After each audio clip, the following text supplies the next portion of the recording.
অনেকে আছেন যে ব্রয়লার মুরগি খেতে একদমই পছন্দ করেন না। যারা ব্রয়লার মুরগি খেতে একদমই পছন্দ করেন না, আজকের ভিডিওটা তাদের জন্য। ট্রাস্ট মি, যারা ব্রয়লার মুরগি খেতে পছন্দ করেন না তারাও এই রান্নাটা করলে অবশ্যই একদিন পরপরই ব্রয়লার মুরগি খাওয়ার জন্য পাগল হয়ে যাবেন। হ্যালো ফ্রেন্ড, আসসালামু আলাইকুম। সবাই কেমন আছেন? আশা করছি সবাই ভালো আছে। আজকে আবার নতুন আরেকটি ভিডিও নিয়ে আপনাদের মাঝে হাজির হয়ে গেলাম। আজকে আমি রান্না করে দেখাবো ব্রয়লার মুরগি ভুনা।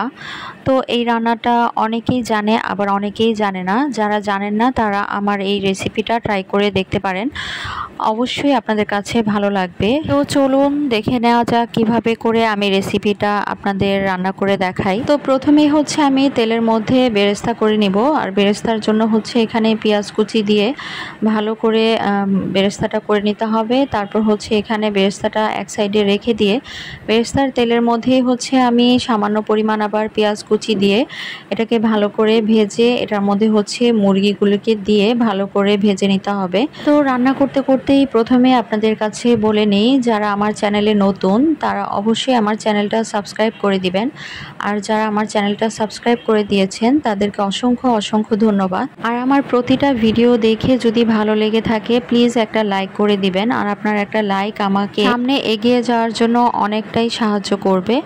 তো প্লিজ চ্যানেলটা সাবস্ক্রাইব করে লাইক দিয়ে দিবেন। আর পাশে থাকা যে বেল আইকনটা সেটা প্রেস করে দিবেন, যাতে করে আমি যখনই ভিডিও ছাড়বো তখনই আপনাদের মাঝে ভিডিওর নোটিফিকেশনটা চলে যায় আর আপনারা ভিডিওটা দেখে নিতে পারেন সময় করে। তো যাই হোক, এখানে হচ্ছে আমি মুরগিগুলোকে দিয়ে ভালো করে কষিয়ে নিচ্ছি।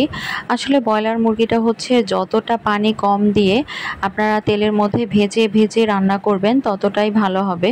তো এখানে হচ্ছে আমি যে পেঁয়াজ বেরেস্তা করে নিয়েছিলাম সেটার সাথে অর্ধেকটা টমেটো দিয়ে আর 2-3টা হচ্ছে শুকনা মরিচ দিয়ে ভালো করে হচ্ছে একটা পেস্ট তৈরি করে নিয়েছি ব্লেন্ডারে।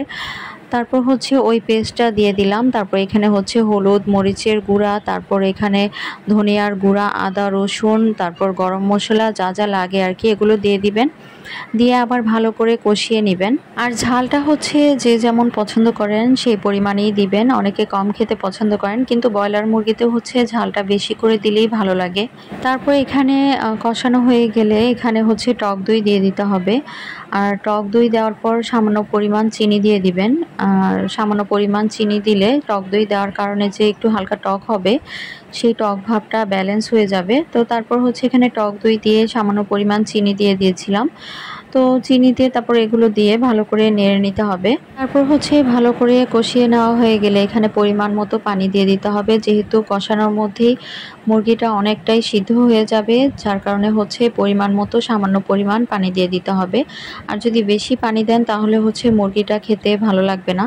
তো এখানে হচ্ছে সামান্য পরিমাণ পানি অ্যাড করে দিয়েছি। তারপর এখানে ঢেকে হচ্ছে মুরগিটাকে রান্না করে নেব। তো যারা হচ্ছে ব্রয়লার মুরগি খেতে পছন্দ করে না তারা এইভাবে করে রান্না করে দেখতে পারেন। বিশেষ করে অনেক বেশি মজা হয়েছিল। এভাবে রান্না করে দেখবেন যে বাড়ির সবাই পছন্দ করবে, আপনার প্রশংসা করবে। তো যাই হোক, এভাবে করে ব্রয়লার মুরগি রান্না করে নিলাম আর আপনাদের সাথে শেয়ার করলাম। আর আজকের ব্রয়লার মুরগি রান্নাটা কেমন হয়েছে অবশ্যই কমেন্টস করে জানাবেন আর রান্না করে খেয়ে দেখবেন। আজকের ভিডিওটা কেমন লাগলো অবশ্যই কমেন্ট করে জানাবেন। আর প্লিজ একটা লাইক দিয়ে দিবেন। আর পারলে চ্যানেলটা সাবস্ক্রাইব করে দিবেন। আমার চ্যানেলের পাশেই থাকবেন। সবাই ভালো থাকবেন, সুস্থ থাকবেন আর আমাদের জন্য দোয়া করবেন। তো এই তো হয়ে গেল আমার মজাদার ব্রয়লার মুরগি রান্না। সবাই ভালো থাকবেন, সুস্থ থাকবেন। আল্লাহ হাফেজ, আসসালামু আলাইকুম।